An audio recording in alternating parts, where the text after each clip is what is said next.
مضل له ومن يضلل فلا هادي له. أشهد أن لا إله إلا الله وحده لا شريك له، وأشهد أن محمدا عبده ورسوله صلى الله عليه وعلى آله وأصحابه ومن والاه. أعوذ بالله من الشيطان الرجيم. يا أيها الذين آمنوا اتقوا الله حق تقاته ولا تموتن إلا وأنتم مسلمون. اللهم أنت ربي لا إله إلا أنت خلقتني وأنا عبدك وأنا على عهدك ووعدك ما استطعت. أعوذ بك من شر ما صنعت. أبوء لك بنعمتك علي وأبوء بذنبي فاغفر لي، فإنه لا يغفر الذنوب إلا أنت. أصبحنا على فطرة الإسلام وعلى كلمة الإخلاص وعلى دين نبينا محمد صلى الله عليه وسلم وعلى ملة أبينا إبراهيم حنيفا مسلما وما كان من المشركين. Amma ba'du. Hadirin sekalian, ibu-ibu dan bapak-bapak, jamaah pengajian Ahad pagi Fajar As-Sakinah Masjid Al-Amin yang semoga kita bersama senantiasa dirahmati oleh Allah, senantiasa diberkahi oleh Allah, dan semoga kita bersama senantiasa mendapatkan bimbingan, taufik dan hidayah dari Allah. Amin. Alhamdulillah, kita bersyukur kepada Allah di pagi hari ini. Kita masih diberikan kesehatan, diberikan usia, umur panjang, diberikan oleh Allah kesempatan, sehingga dengan semua karunia yang Allah berikan itu, kita bisa meniatkan dan melakukan amal kebaikan, yang amal kebaikan yang sedang kita lakukan ini adalah nambah bekal akhirat, yang insya Allah akan menjadikan akhirat kita semakin baik, pahala kita semakin banyak, dan dosa-dosa kita oleh Allah diampuni. Amin ya Rabbal Alamin. Salawat beriring salam semoga tercurahkan kepada uswah kita, suri tauladan kita dan kekasih kita bersama,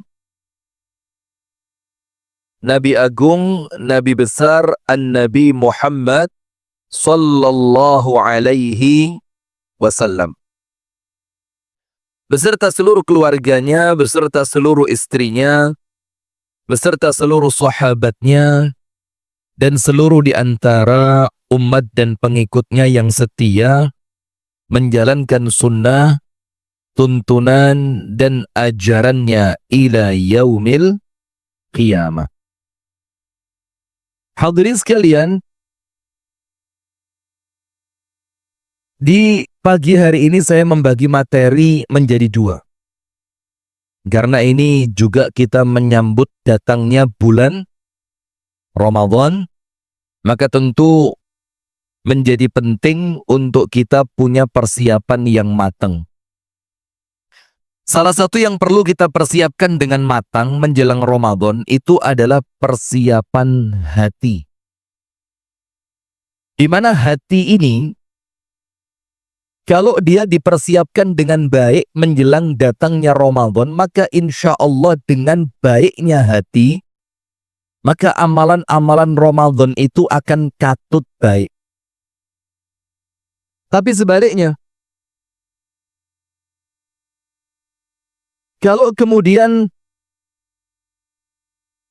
persiapan hati itu kita lalaikan, lalai itu dalam artian ala wis persiapan itu sementing akeh salat, akeh ngaji, latihan poso, kemudian dia lupa ngecek hati nih. Maka dengan lalainya kita dari memperhatikan hati, itu pengaruhnya besar pada kegagalan bulan Ramadan. Dalilnya apa? Bahwa hati itu persiapan terbaik menjelang Ramadan. Nomor satu, panjenengan semua sudah paham. Di dalam diri seorang manusia ada segumpal darah. Kalau segumpal darah itu baik, semuanya baik. Kalau segumpal darah itu buruk, maka semuanya ikut buruk. Segumpal darah itu adalah hati. Maka dari satu hadis ini menjadikan kita ini semakin faham. Oh ternyata ngopeni hati, fokus dengan bersihnya hati, itu menjadikan amalan-amalan kita yang lain itu ikut baik. Itu dalil yang pertama. Nanti kita jelaskan persiapan hati itu bagaimana nanti. Dalil yang kedua, panjenengan tahu nisfu Sya'ban kemarin 4 hari yang lalu. 4 atau 5 hari yang lalu, iya, malam nisfu Sya'ban. Itu kalau kita buka buku Himpunan Putusan Tarjih Muhammadiyah, tidak ada amal khusus apapun, tidak ada. Tapi kemudian kalau mengakui malamnya itu malam yang mulia, maka itu ada. Ada satu hadis yang disebutkan oleh Asy-Syaikh Nasiruddin Al-Albani rahimahullahu ta'ala. Beliau mengatakan satu saja hadis yang kuat tentang nisfu Sya'ban, yang lainnya tidak ada yang kuat. Ini kalau kita taklid kepada Syekh Albani, okay? Karena kita ini bukan ulama, wis manut ay. Tergantung siapa yang kita nut, yaitu nanti hasilnya seperti itu. Maka gak usah gontok-gontokan, wong podo-podo ngerpek kok, ya. Yang satu ngerpek ini, satu ngerpek itu, satu ngerpek ustadz ini, satu ngerpek ustadz itu, lo podo-podo ngerpek kok eker-ekeran. Nah sudah, apa satu hadis yang menurut Asy-Syaikh Al-Albani itu kuat? Yaitu hadis di mana Rasulullah Shallallahu Alaihi Wasallam bersabda, "Yattali'ullahu Rabbuna tabaraka wa ta'ala fi lailati an-nisfi min Sya'ban ala jami'i khalqihi fayaghfiru lahum illa limusyrikin wa musyahinin." Allah Ta'ala memandang seluruh makhluknya pada malam nisfu Sya'ban. Itu Allah memandang kita semua. Berarti malam nisfu Sya'ban itu sekarang 14, nanti ba'dal maghrib itu masuk malam 15, itulah nisfu Sya'ban. Ketika Allah melihat, apa yang terjadi? Allah ampuni semua dosa semua umat manusia, diampuni semua sama Allah. Kecuali ada 2 orang yang tidak dapat jatah ampunan. Nomor 1, illa limusyrikin, orang yang melakukan dosa kesyirikan dan belum bertobat. Maka dakwah Muhammadiyah ini tidak boleh kering dari kata-kata syirik. Jangan terpancing, oh syirak kayak lo. Terus apa? Masa ngomong poligami terus? Karuan pun tibu, poligami apa syirik? Oh syirik. Tahu kok saya. Pokok ibu-ibu ini pokok kudu poligami serapopo gitu ya Bu ya. Nah, iya. Oh, bahaya ini. Nah maka perkara syirik ini salah satu perkara yang paling mengerikan di dalam Islam. Maka diingatkan terus sampai ampunan itu tidak Allah beri kepada orang yang melakukan syirik dan durung tobat. Nomor 1 yang tidak diampuni di malam nisfu Sya'ban. Yang kedua yang tidak diampuni oleh Allah, musyahin. Mim, shin, ha, alif, nun. Musyahin. Musyahin itu apa? Orang yang padu. Ngertos padu? Ada masalah, ada konflik, enek masalah, eker-ekeran, satru. Ngertos satru mboten? Satru itu apa? Tidak saling menyapa. Dan ternyata di malam hari itu mereka belum berdamai. Itu dua orang yang oleh Allah tidak diampuni di malam nisfu Sya'ban. Dan hadis ini ditakhrij sahih oleh Syekh Albani. Nah, kalau cerita hadis ini jamaah selesai. Tapi kita mau ambil apa yang tersirat dari hadis ini. Disebutkan oleh para ulama, Allah dan Rasulnya itu asli nih ngajak kita masing-masing untuk ngeresi'i hati menjelang bulan Ramadan. Nomor satu, ngeresi'i hati dari perbuatan syirik. Karena itu kotoran hati yang paling berbahaya. Nomor dua, membersihkan hati dari permasalahan dengan orang lain. Itu dalil yang nomor dua, Bu. Jadi sama Allah dilatih mulai nisfu Sya'ban, dilatih resik-resik hati. Ayo ibu-ibu, masih punya musuh apa enggak? Ui, ui. Masya ini wajah bermusuhan semua ini. Nombek tonggo sebelah gak kelem noleh belah. Coba noleh coba noleh. Noleh ke tetangga sebelahnya coba senyum. Mbak, sangu piro coba. Nah, maka ini yang tersirat, Allah mengajak kita untuk ngeresi'i hati. Dalil yang ketiga. Ternyata persiapan salah satu yang paling penting itu persiapan hati. Apa itu, Bu? Ucapan dari Sayyiduna Abdullah ibnu Mas'ud radhiyallahu anhu. Abdullah ibnu Mas'ud ketika ditanya oleh sahabat Nabi, oleh para tabi'in, wahai Abdullah bin Mas'ud, dulu zaman panjenengan, apa yang dilakukan oleh para sahabat Nabi untuk mempersiapkan Ramadan? Jadi para sahabat itu persiapan Ramadan dengan cara apa? Panjenengan tahu jawabannya apa? Abdullah bin Mas'ud mengatakan apa? Ngeresi'i hati. Dikatakan oleh Abdullah ibnu Mas'ud, "Makana ahaduna yajro itu berani. Listiqbali Ramadana wa fi qalbihi mithqalu dzarratin min hiqdin." Ini penting ini penting. Saya tidak sedang guyon ini. Hati-hati panjenengan rokok kabeh gila gak nurut ini. Astagfirullahaladzim. Nah, mudah-mudahan semuanya masuk surga. Amin. Tanpa hisab, tanpa azab. Amin ya Rabbal alamin. Tapi kalau dari wajah, wis pantes wisan. Siap nanti siang. Nanti siang mau. Lah kapan karepe? Besok. Minggu depan. Nah, jadi siap tapi ya panggah ditawani ya moh.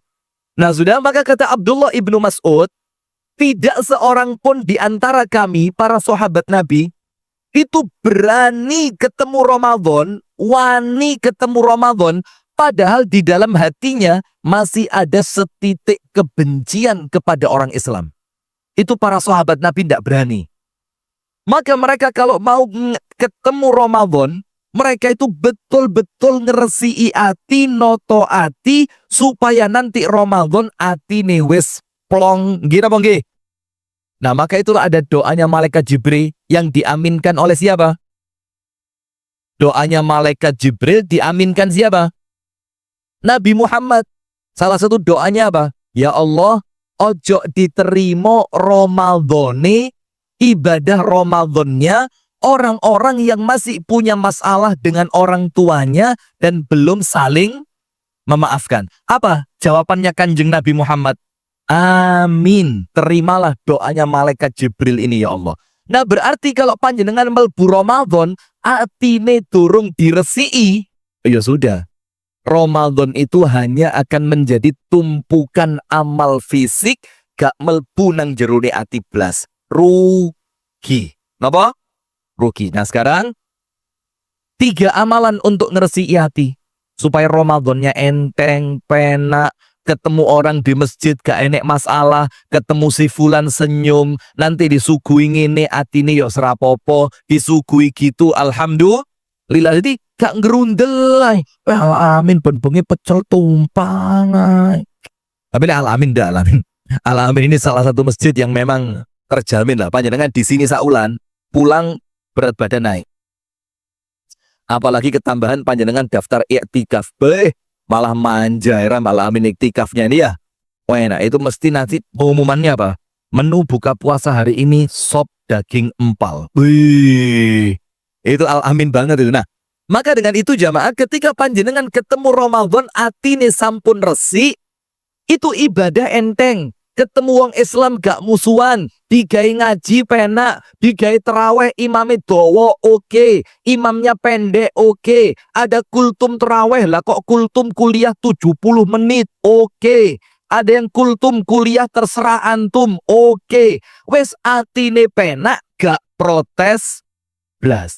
Nggih napa nggih? Persiapan pertama, ayo tobat kepada Allah dengan taubatan nasuha. Nomor setunggal, tobat. Apa pentingnya tobat? Karena dosa yang di dalam hati itu ngeboti ibadah. Jadi panjenengan kalau atine kebek penuh dengan dosa, ibadah abot. Traweh males, ngaji baru dapat 1 lembar meripate wis lereng kofa. Nanti gak suwes mulai mulet. Dan mulet ini mukaddimah ini. Setelah mulet apa? Dan angop itu kalau keluar suaranya nular. Itu panjenengan krungu koncone angop langsung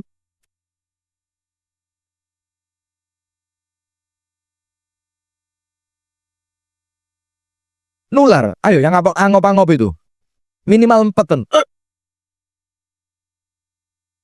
Jangan dikeluarkan apanya? Suaranya. Selain abape ra enak, suaranya nular. Sudah?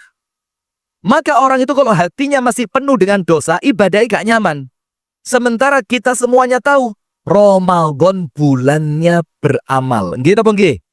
Ada puasa, ada taraweh, ada baca Al-Quran, ada sodakoh, ada qiyamul lail, ada sholat duha, sholat sunnah rawatib, mendengarkan tausiah, menuntut ilmu, bantu orang lain, nanti mengeluarkan sedekah dan zakat. Nggih apa nggih? Itu kalau hatinya masih penuh dengan dosa, abot. Maka persiapan hati nomor 1 apa? Tobat kepada Allah, taubatan nasuha. Sampun apa dereng? Sampun apa dereng? Wes monggo kersa lah wis dimanggari masalah mbek ibu-ibu ini.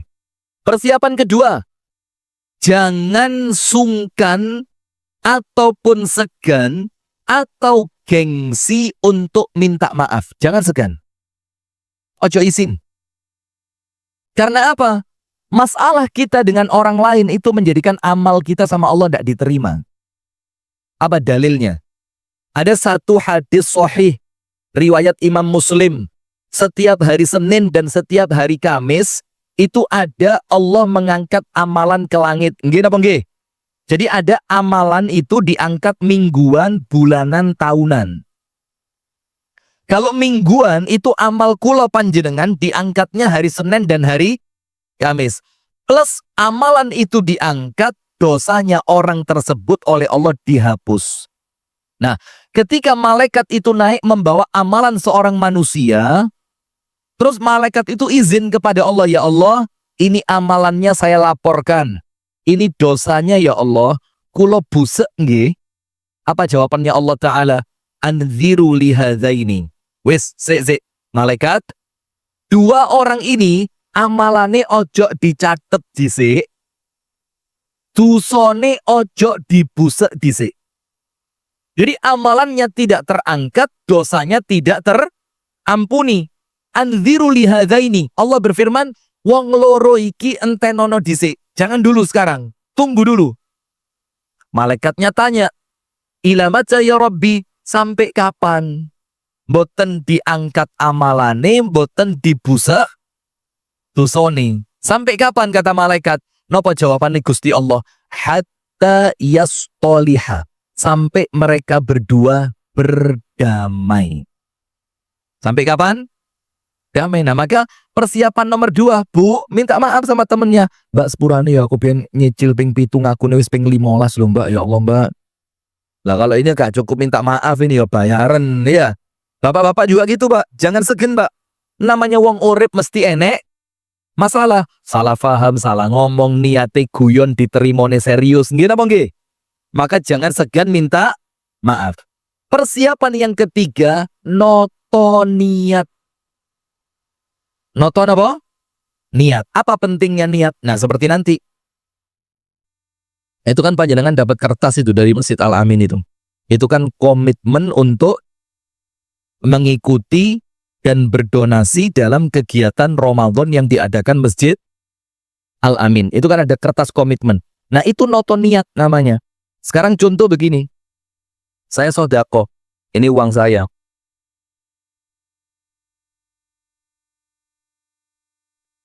Ini nanti saya kan mau ke Jawa Tengah hari ini. Mau nyangon istri saya. Anda kira saya mau sodako dah? Ya ndak. Ustaz tok sodako.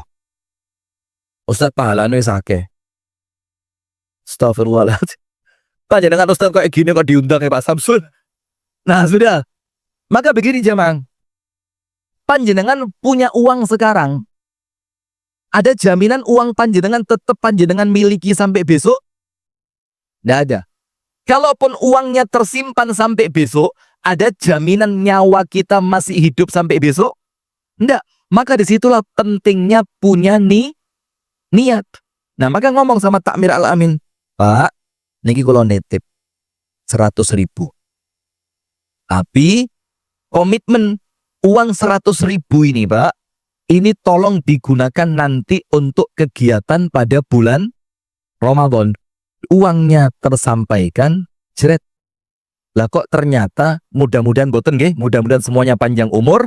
Ternyata usia kita ndak sampai ke bulan Ramadan, maka uang yang panjenengan sedekahkan itulah yang sampai pada bulan Ramadan. Paham boten? Paham boten? Nah, termasuk niat. Panjenengan tahu dalilnya niat. Sing paling penak, paling gampang panjenengan sampun ngertos napa niku? Kalau ada orang niat sholat tahajud sebelum tidur, jadi saat durunge turu angen-angen ya Allah, nanti malam hamba niat sholat tahajud. Qadarullah tanpa disengaja keturun sampai azan subuh. Apa yang terjadi dengan orang itu? Allah catat pahala tahajud sempurna. Nggih napa nggih? Panjenengan buka dalilnya dalam kitab Riyadhus Shalihin. Nah, itulah fungsinya niat. Maka mulai sekarang Bu, diniati, ya Allah Ramadan kurang 9 hari. Ya Allah hamba niat, ya Allah poso 30 dino der. Hamba niat terawih gak tahu bolong. Hamba niat setiap hari hamba mau sodakoh, entah sedikit ataupun banyak. Hamba niat, ya Allah hamba akan bantu acara di masjid-masjid yang hamba ikut di sana. Hamba niat, ya Allah mau menghatamkan Al-Quran. Jadi niat itu termasuk noto ati. Nah, kalau 3 perkara ini panjenengan punya, insya Allah ketemu Ramadan lancar. Amin ya Rabbal Alamin. Sip. Itu dulu mengenai Ramadan. Nah, sekarang kita masuk ke materi kita di pagi hari ini. Tentang apa? Kita mau berbicara satu tema, yaitu yang berbicara tentang indah di mata, sakit dirasa. Apa itu? Poligami. Astagfirullahaladzim. Kenapa sih Bu dengan poligami kok? Mesti saya ngomong poligami. Ngomong poligami ada apa Anda ini? Kualat loh nanti. Dan saya tahu beberapa di antara panjenengan ini yang suaminya sudah beristri lebih dari 1 tapi istrinya belum tahu. Tapi saya gak kelem ngomong wonge. Saya orangnya itu memang dari dulu gak pernah bongkar-bongkar aib, itu gak pernah. Tapi nanti ketika mulai rame di majelis taklim pare, saya mek guyu tok jero ati. Alah cek keteruh. Aku les ket biyen roh gitu. Gitu tuh istrinya sebelum tahu ya sempet ngelok nih wong wedok liya. Kok gelem ya dadi bojo nomor 2. Itu kalau saya tahu Bu, bayo gak ero bojomu wis 3 saiki. Maka gak usah ngenyek wong liya Bu. Jangan-jangan orangnya Anda. Yang mana ini? Jilbabe clear. Sudah ndak tak sebut lah. Soalnya casing podo jilbabe. Lanjut. Nah, sekarang indah di mata, sakit di rasa. Itu kita mau berbicara apa? Panjenengan tulis surat Al-Hadid. Surat apa? Al-Hadid. ayat 20. Jadi kita mau bahas secara singkat saja Suratul Hadid ayat keberapa? 20. Di dalam surah Al-Hadid ayat yang ke-20, ini jelas sekali Allah Subhanahu wa taala menceritakan kepada kita dunia itu, Bu, ndek meripat ijo. Sampai Rasulullah bersabda dalam hadis yang sahih, "Innamad dunya hulwatun khadhirah." Dunia itu kata Nabi Muhammad hulwa. Hulwa itu lek dirasakne koyok permen. Permen itu rasanya apa? Manis. Dan orang kalau kena yang manis itu sampai ada orang itu edik. Edik itu ketagihan manis. Jadi setelah makan harus makan yang manis-manis. Kalau pas mulutnya terasa kurang enak, idune rasanya koyok gak penak, bedo, itu dia harus minum yang manis. Nah, itulah dunia. Dan warnanya khadhirah. Akhdar itu apa? Warnanya hijau. Wes kelire hijau, panjenengan kalau lihat sawah hijau-hijauan, meripat kerasa seperti apa? Nyaman, enak gitu ngelihat hijau-hijauan. Apalagi selain warnanya hijau, rasanya apa? Manis. Iki lek gak dikat dengan cara yang ekstrim, panjenengan akan ketarik. Lama-lama panjenengan kena ayat Quran, alhaakumut takatsur hatta zurtumul makobir. Setelah mati baru sadar, lu tiba nih akhiratku enul, bondoku ketinggalan di dunia. Omah lantainya 27 tanpa lift lagi. Itu maka istri yang nomor 1 taruh lantai paling atas. Insya Allah seminggu mati. Naik turun lantai 27. Tapi kamarnya lantai 27, dapurnya di lantai dasar. Salah, kate mangan males, gak mangan luwe, munggah mudun kesel, itu seminggu tifus, masuk ICU, 2 jam berangkat. Kerasa mboten? Oh, jangan lah ya. Nah sudah, maka orang itu baru sadar ketika dia wafat, alhaakumut takatsur hatta zurtumul makobir. Maka ayat ini kita baca sebelum kita ini zurtumul makobir. Supaya apa? Ngerti hakikat dunia itu seperti apa. Ya itulah dunia. Dek meripat, penak. Panjenengan kalau melihat orang punya mobil mewah, panjenengan mesti curiga. Iki mesti wongnya seneng. Padahal Anda tidak tahu. Di dalam mobil itu ada orang naik mobil mewah, tapi berangkat ke gedung KPK. Karena dia ketua KPK. Bedo mana ya? Karena ternyata dia ada kasus di KPK. Itu mobil mewah, kroson nikmatin apa boten? Bedo dengan panjenengan sepeda motor RC welek. Tapi atine bunga berangkat nang masjid awake seger waras. Itu jauh lebih nikmat dibanding Mercy berangkat ke gedung KPK. Nggih napa nggih? Panjenengan lihat orang rumahnya megah, mesti panjenengan suudzon. Mesti wonge bunga ngene iki omahe gawedi. Padahal jerone ati soro, sumutan lah kok bocor. Orang yang rumahnya besar, Bu, kepikiran. Lho, pikir kono kok enek rembesan. Loh, pikir kene kok jendelone kene angin lah kok goyang. Loh, sing kene kok keramike mumbul. Bahkan saya punya cerita kisah nyata, saya dengar langsung dengan telinga saya sendiri.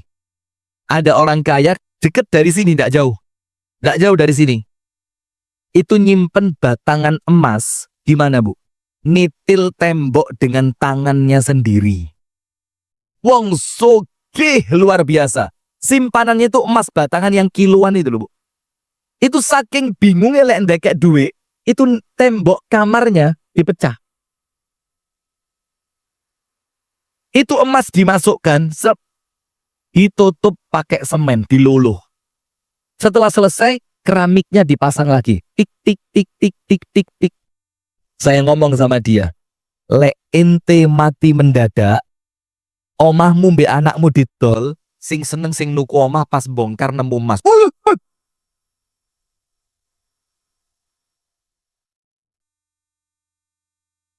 Soge emasnya akeh, bingung. Terus kalau melarat model kita bingung, sih enak lumayan. Karena apa? Diwasne wong pantes, sampean kok bingung sih Mas melarat? Oh yo pantes rapopo. Lah tapi coba kalau orang kaya bingung. Panjenengan kan yo malah aneh. Lha iki apa sih sugih kok? Bingung. Bojone siji yo diwara, mosok sugih bojone mek. Lho karuan kados panjenengan iki lho Pak gak sepira sugih bojone siji pantes. Lah kalau orang kaya raya ditakoni istri berapa? 1. Wah. Lo duwe akeh istri kok cuma. Maka ibu-ibu jangan doakan suami panjenengan sugih. Nanti malu sama temennya kalau istrinya cuma. Wis dongane melarat karuan rapopo. Allahumma. Nah, bingung menungso kok ya. Itulah manusia ini sugih bingung melarat ya. Lah lek padha-padha bingung milih sugih napa melarat?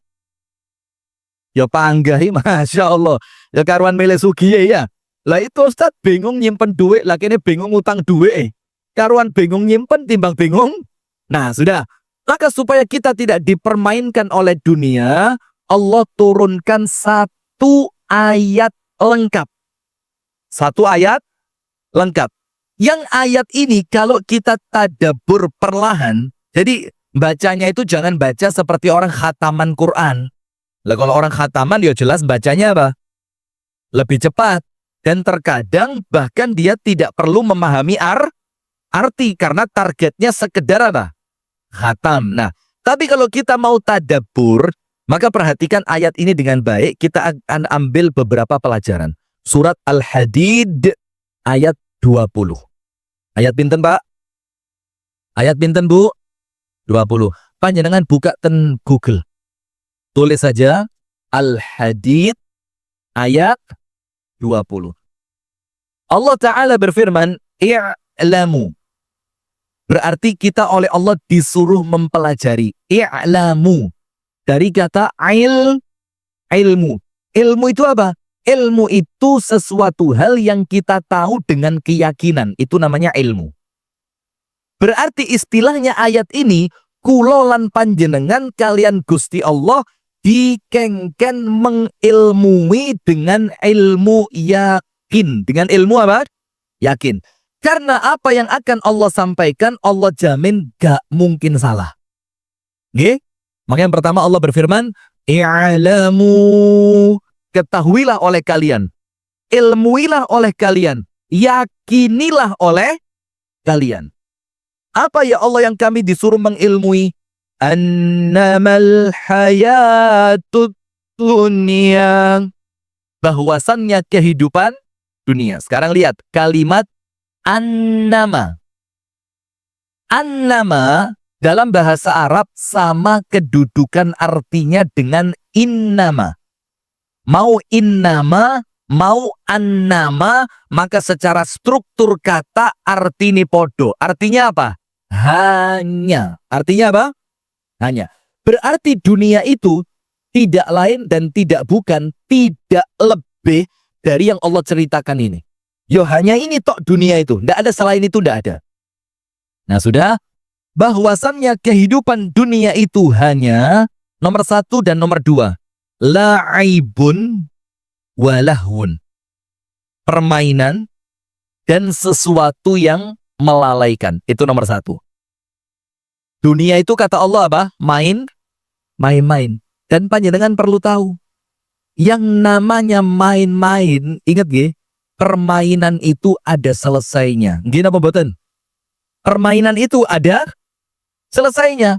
Main kelereng, ada waktunya. Main layangan, ada waktunya. Main sepak bola, ada finishnya. Main apa lagi? Ya semua. Kalau namanya main, itu ada waktunya dan tidak mungkin panjang. Karena sesuatu yang panjang, sesuatu yang lama, sesuatu yang kita harus fokus, itu bukan permainan, tapi apa? Kehidupan yang hakiki. Dan kehidupan yang hakiki itu bukan di dunia, tapi di mana? Akhirat. Kalau tentang dunia, dunia ini apa? La'ibun walahun. Permainan dan sesuatu yang bikin manusia terlena. Nah maka Bu, ojo serius nemen. Ini tempat guyon dunia ini. Jadi kalau kemudian panjenengan dagang, kadang-kadang laris, ya jenenge dulinan, kadang-kadang yo enek menangi. Lah kok kadang-kadang dagangannya gak payu blas. Lah jenenge wong main mosok menang terus. Kadang-kadang ya kudu kalah. Loh, kok wes kepotong waktu sholat? Ya sudah, yang ngerti. Ini main-main. Ada waktu berakhirnya. Harus segera pindah kepada sesuatu yang serius. Apa yang serius itu? Sholat. Ya itulah. Maka nomor satu, Allah menceritakan tentang dunia. Ketahuilah bahwasannya dunia ini la'ibun walahun. Permainan. Nah, maka dengan itu jamaah, saya sedikit kasih tambahan. Panjenengan kasih catatan kaki pada surat Al-Hadid ayat 20. Panjenengan tambahi satu saja. Tujuannya apa? Diangen-angen nanti kalau kita pulang. Apa yang satu itu? Al-An'am ayat 44. Ini penting sekali jamaah. Al-An'am ayat berapa? 44. Jangan panjenengan kira orang kalau sukses dunia, itu Allah cinta kepada dia. Gak mesti. Begitupun sebaliknya. Jangan lek ono wong sukses lagi mesti diucobe Gusti Allah ini. Ndak juga. Karena taraf cinta dan bencinya Allah itu ukurannya bukan dunia. Sekarang kita lihat Al-An'am 44. Falamma nasu ma dzukkiru bih fatahna 'alaihim abwaba kulli syai' hatta إذا فرحوا بما وأوتوا أخذناهم بغتة فإذا هم مبلسون. Justru ketika manusia itu lupa dengan peringatannya Allah, lali sholat, lali sodakoh, lali silaturahim, lali ibadah, urusannya kerja terus. Ada apa enggak? Ada. Wong banyak orang kaya itu umroh, itu mek status tok kok. Umroh itu cuma status. Ibadahnya mek setitik, blonjone sing akeh. Posting di Instagramnya berkali-kali. Bahkan ada orang kaya itu berangkat umroh rela bayari satu orang.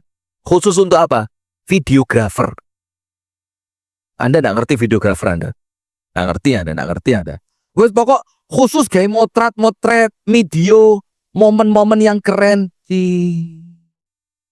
nanti diposting. Bayangin, bukannya itu salah, bukan. Tapi eman kamu punya rezeki lah kok ibadahnya digawe guyon. Padahal aslinya yang guyon itu dunia, yang serius itu ibadah. Maka Allah berfirman dalam Al-An'am 44, tatkala mereka lupa peringatan dari Allah, kami buka pintu kesenangan untuk mereka. Itulah namanya istidraj. Justru gak tahu sholat, gak tahu silaturahim, gak tahu ngaji, gak tahu belajar, gak tahu ngibadah. Lah kok usahanya tambah lancar. Al-An'am 44. Sama Allah dibuka. Tujuannya apa? Supaya mereka tidak sadar akan kelalaiannya, tambah suwe, suwe oleh Allah dihukum tiba-tiba. Pas hukuman tiba-tiba itu datang, faidahum mublisun, langsung mereka putus asa. Contoh, panjenengan buka dalam surat Al-Qalam. Surat apa? Al-Qalam. Ada ashabul jannah, pemilik kebun anggur. Wah, seneng. Karena apa? Besok bakal panen dan buahnya melimpah. Anggurnya keren, luar biasa. Apa yang terjadi jamaah sekalian? Ketika semua itu mereka dapatkan, terus mereka mulai bisik-bisik. Apa bisik-bisiknya mereka? Besok kita panen. Hati-hati loh ya. Lek panen, ojo sampai kecampuran wong melarat. Wong melarat ini senengane jaluk. Maka bagaimana? Kita tipu mereka. Pagi-pagi kita berangkat, tapi kita pura-pura kesasar. Nanti orang melarat itu ikut sama kita.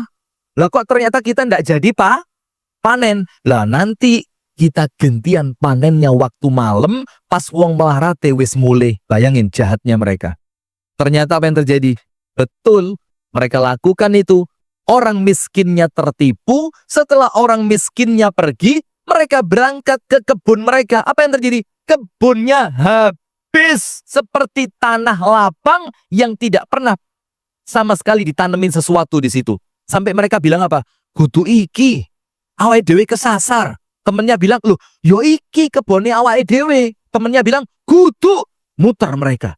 Loh, gak ketemu. Yo iki, kudu, sampai mereka oleh Allah dihukum apa? Muter gak mandek gara-gara nyari kebunnya ndak ketemu karena mereka ndak nyangka kebun yang bakal panen seketika hancur seperti itu. Na'udzubillah min dzalik. Nah, kebun ini jamaah perwakilan apa?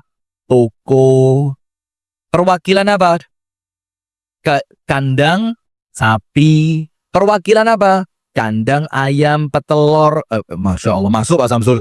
Kandang ayam, pedaging, toko, dan semuanya. Pekerjaan, kantor, uang. Ya itulah perumpamaannya. Kalau kita lupa kepada Allah, jangan dikira bakal disereti. Lah kok sama Gusti Allah malah dijembar nih. Tujuannya apa? Supaya kita tidak sadar. Kalau kita terlanjur tidak sadar, apa yang terjadi? Nanti oleh Allah dihukum secara tiba-tiba. Nah sudah, kita lanjutkan berikutnya. La'ibun walahun. Kemudian yang berikutnya, yang ketiga, dunia itu apa? Wazinatun. Zinatun itu apa? Perhiasan. Panjenengan pernah dengar riwayatnya Nabi Isa? Nabi Isa itu ketemu perempuan tuwek, elek, bungkuk, kulite ireng, pipine peot, awake kurus kering, jelek banget. Perempuan tua sudah. Terus tua epol. Tapi lucunya perempuan tua ini pakaiannya mewah. Pakai baju dengan perhiasan ngepol. Ada perhiasan di tangannya. Minyak wanginya semerbak. Pipinya dikasih blush on. Mana ibu-ibu yang tua nge blush on? Itu yang rakor soleh umur wis akeh. Pakai blush on. Meripate dikasih celak. Mumbul sampai nyelirit 3 senti nang pinggir. Masya Allah, ada apa ndak? Hidungnya di make up penipuan. Ada kayak bayang-bayangnya. Aslinya pesek ketoke. Asli pesek ketoke. Penipuan apa ndak itu? Sampai suaminya ngelihat. Sampai sopo? Lah aku bojoku mas. Ora kudu. Bojoku lo irunge powesek. Lalu sampai naik, iki mbuangir, cekelen to mas, iki penipuan mas. Walah, tiba nih penipuan tenan, aslinya pangga. Nah sudah, itu perempuan ketemu Nabi Isa.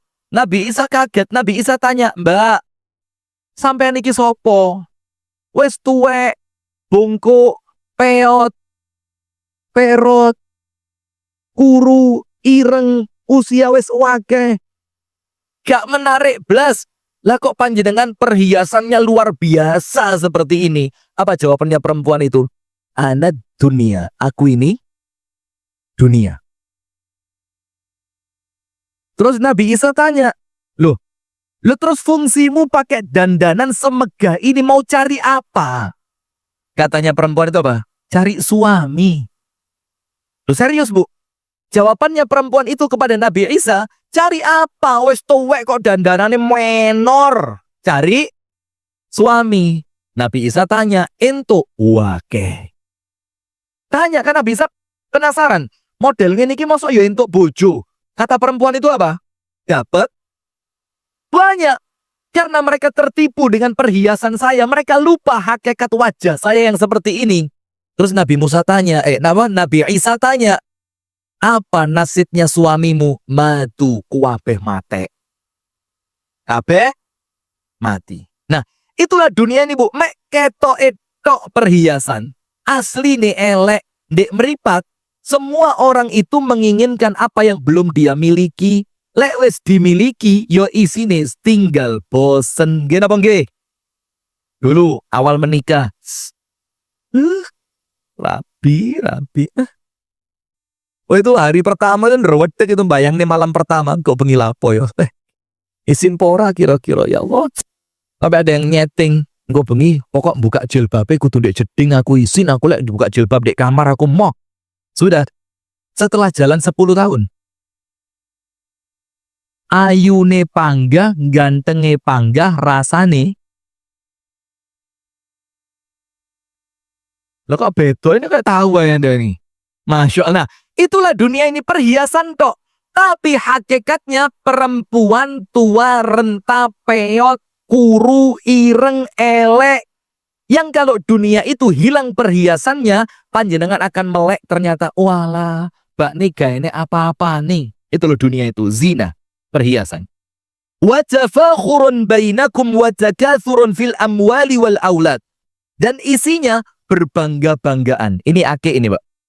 Mahal ini. Ini ake ada motifnya burung gagak. Tapi tak angen-angen gak petuk-petuk gagak. Saya tanya sama yang jualan, iki gagain di sih mas, wes ucul. Walah.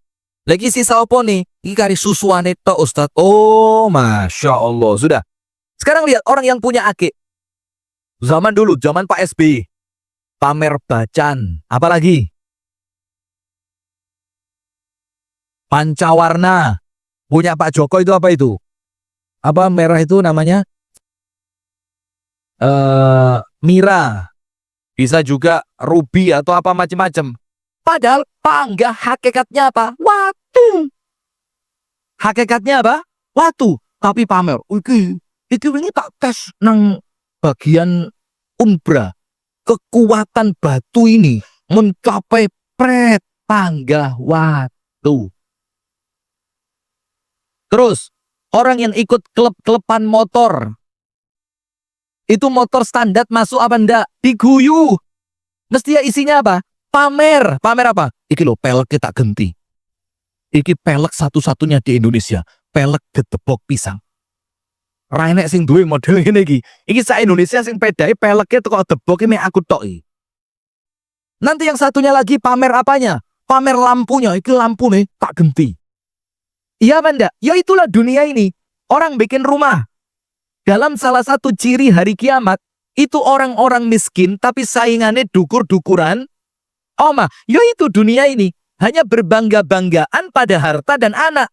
Nanti ketika rumahnya dianggap mewah, datang konten kreator. Bedah rumah artis. Wow, ditunjukkan. Wah ini sampai ada ustadz penceramah. Ya enggak apa-apa, ya sah-sah saja. Gak usah iri, gak usah gaya tok. Itu dari pintu gerbang rumahnya. Sampai masuk ruang tamu, itu ada lampu merahnya. Ini lampu merah ya, kayak perapatan Beringin nih loh. Dan itu kalau jalan kaki, lempoh. Rumah panjenengan berapa? Ini dapurnya tok dibanding rumah panjenengan, ya saya untuk 10 ini. Ya bukan rumah panjenengan, ya rumah saya juga, bodoh aja. Nah, artinya apa? Ya mek pamer tok. Padahal rumah sebesar itu yang ditempati, mek sabiro. Paling yompek kamar siji, ruang tengah siji, selesai. Tapi itulah dunia Allah tunjukkan sama kita. Memang wong lek ndek donya itu senengane pamer. Ayat ini turun bukan membenarkan, tapi apa? Supaya kita ini antisipasi. Supaya kita ini apa? Antisipasi. Ojo katut dengan model yang seperti itu. Pamer kelambi, ibu-ibu coba. Ibu-ibu ini kalau pas pengajian ya si aman. Lepas manten itu loh. Masya Allah. Saya ngeliat ibu-ibu manten itu gak didelok iki. Nggak dikira ngenyek. Didelok iki isin dewi jerone ati. Bahkan lihat perempuan-perempuan kalau nikahan itu. Mantu segala macam dadi pagerayu. Kelanti nih. Mau mentol kabeh ini. Itu matanya bu kewandel. Jane lek diwasne lek jujur lho nggih, panggah elek. Masya Allah. Bahkan kalau kita mau jujur lagi, karuan natural luwe api pantes. Wih, ini sampai ngundang tukang paes. Lah kok lali sing dipaes mek wajahnya tok gulune panggah ireng. Ada yang ketika foto itu antara wajah, leher, dada itu kayak pedot Itu kayak pedot. Kenapa? Gulune lali diwedai. Nggak usah ketawa. Alas podo kabeh ya. Ala ya itulah, maka inilah fungsinya kita ngaji supaya kita ngerti. Jane lek mari ngono difoto seneng, diposting. Suwi-suwi mikir, kok koyo ora pantes yo. Wis sepuh, wis ngaji, jilbabe wis rapi, aurate wis ketutup. Lah kok mosok paesan koyo ngono kandeling. Nggih napa nggih?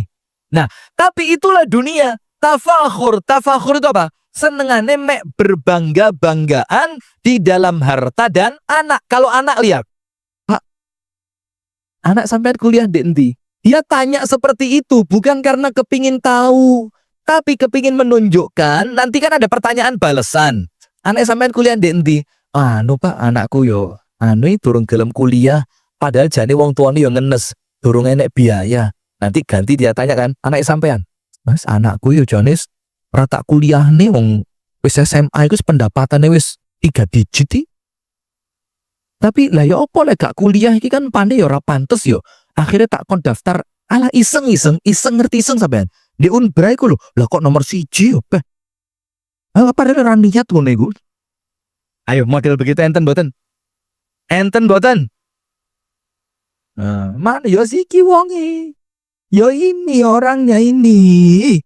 Nah, maka kita ini sama Allah diingatkan ojo ngono ngisin-ngisini. Kemudian berikutnya Allah katakan, kamathali ghaithin a'jabal kuffara nabatuh. Ternyata dunia ini seperti pohon yang daunnya rindang, hijau, seger, bagus, yang menjadikan orang kafir takjub dengan kehebatan pohon itu. Ketika batangnya masih kuat, daunnya masih hijau, buahnya masih banyak, buahnya segar dan terasa manis. Ternyata hijaunya tadi tidak berjalan dalam waktu yang lama. Tapi bagaimana? Ternyata cuma apa? Cuma sebentar. Maksudnya begini. Fatarahu musfarra thumma yahiju fatarahu musfarra. Setelah itu, apa yang terjadi? Tanaman itu daunnya mengering, dan setelah itu tiba-tiba hancur. Ini maksudnya apa? Ya sesingkat itu dunia. Panjenengan pamer omah api, alah paling ditinggali pirang tahun wis ditinggal mati. Ya itu. Thumma takunu hutama. Kemudian setelah itu, tanaman itu apa? Menjadi hutama. Hancur, lebur, tidak tersisa sedikit pun. Endingnya, wa fil akhirati adzabun syadid. Dan nanti kalau pindah ke akhirat, sisa terkena azab. Sisa terkena apa? Azab. Kemudian setelah itu, wa maghfiratum minallahi wa ridwan. Atau kalau orangnya baik, yang tersisa pas di dunia ngempet, di dunia menahan diri, di dunia gak sakarepe dhewe, pindah ke akhirat, apa yang terjadi? Akan mendapatkan ampunan dari Allah dan keridhoannya. Penutupnya, wa mal hayatud dunya illa mata'ul ghurur. Dan tidaklah kehidupan dunia itu kecuali hanya kesenangan yang menipu. Nah, maka jamaah sekalian, dari ayat ini, mana Abu Sanum? Abu Sanum? Loh, hilang. Mana Abu Sanum? Loh, suruh sini, curuk nih. Nah, maka dengan itu jamaah, kita menjadi tahu. Kalau panjenengan kepingin tahu hakikat hidup panjenengan di dunia ini, ya cuma itu. Artinya apa? Dunia ini mek guyon toh. Jangan terlalu serius. Dan setelah guyon, nanti kalaupun dapat digaya apa? Pamer. Orang kalau punya cincin bagus, gelang bagus, kalung bagus, rumah bagus, yang diinginkan apa? Supaya dilihat oleh orang lain. Kalau senengane pamer, ternyata tidak bertahan lama seperti pohon yang awalnya daunnya hijau, lama-lama menjadi apa? Kuning, kering, gak dadi opo-opo belas. Nah, nanti kalau sudah pindah ke akhirat, lek wancine ndek dunya gak taat kepada Allah, senengane sombong, senengane pamer, yang tersisa adalah azab dari Allah Subhanahu wa ta'ala. Maka jamaah sekalian, itu yang dapat kami sampaikan. Sekarang sedikit saya mau titip pesan. Ini tak cerita nih, kemarin saya minta waktu 3 menit saja. Sisa tak cerita nih, kemarin saya ke Aceh. Saya ke Aceh itu pas 2 bulan pasca banjir. Jadi wis melakune 2 wulan luwih. Sudah berapa? 2 bulan. Dan subhanallah kita masuk ke daerah-daerah yang cukup parah seperti Aceh Tamiang. Itu kita masuk ke sana karena banyak teman di situ. Itu Masya Allah belum ada perbaikan yang signifikan. Bahkan tempat-tempat sekolah itu belum kembali berfungsi seperti semula. Banyak pondok pesantren yang kemudian juga belum pulih seperti semula. Rumah-rumah warga, Bu, itu malah banyak yang ditinggal karena mereka mikir iki ra iso diresiki.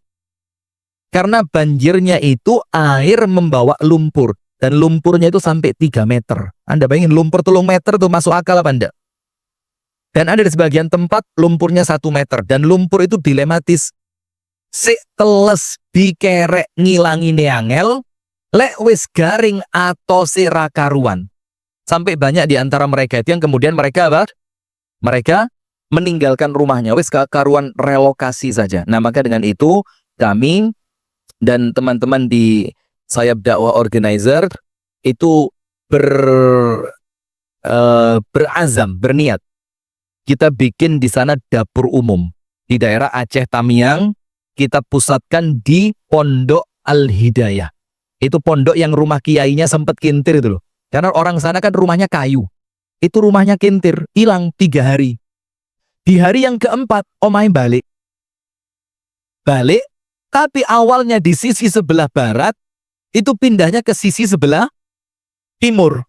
Dan barangnya wis entek kabeh. Tapi kata dia apa? Tapi yo minimal sik balik Ustadz, kayune iso digawe maneh. Nah, kita pusatkan dapur umum di situ dan kita insya Allah akan membuat per hari membagikan 1000 buka puasa. Jadi kita bagi, nanti kita kirim tukang masak dari sini, kita bantu tukang masak dari sana, kita ambil satu perwakilan SDO di Tamiang, itu kita akan masak per hari 1000 porsi. Nanti dibagikan di sekitar daerah Pondok Al-Hidayah dan dibagikan juga ke daerah-daerah yang lain, didistribusikan dari daerah Aceh Tamiang. Dan yang telah kami lakukan sebelumnya, itu kita sudah masang 17 filter air dari sumur langsung bisa diminum. Kemudian kita telah berbagi banyak sekali genset, karena memang listrik juga masih biarpet. Ini tugasnya Pak Bahlil. Juga kemudian kita telah merevitalisasi lebih dari 100 sumur. Jadi sumur-sumur yang kerendam lumpur itu sudah kita bersihkan dengan dana dari SDO, itu lebih dari 100. Nah maka kami memohon kepada jamaah sekalian untuk terus memberikan dukungannya kepada kami, dan mohon kami didoakan tetap ikhlas, tetap istiqomah, tetap berjuang untuk kemaslahatan umat. Dan mudah-mudahan oleh Allah amalan ini dicatat amalan yang ikhlas karena Allah Subhanahu wa ta'ala. Jazakumullah khair wa barakallahu fikum. Itu yang dapat kami sampaikan di pagi hari ini. Semoga ada manfaatnya. Kurang dan lebihnya saya mohon maaf. Kami tutup dari kami dengan doa kafaratul majlis. Subhanakallahumma wa bihamdika ashhadu an la ilaha illa anta astaghfiruka wa atubu ilaik. Assalamualaikum warahmatullahi wabarakatuh.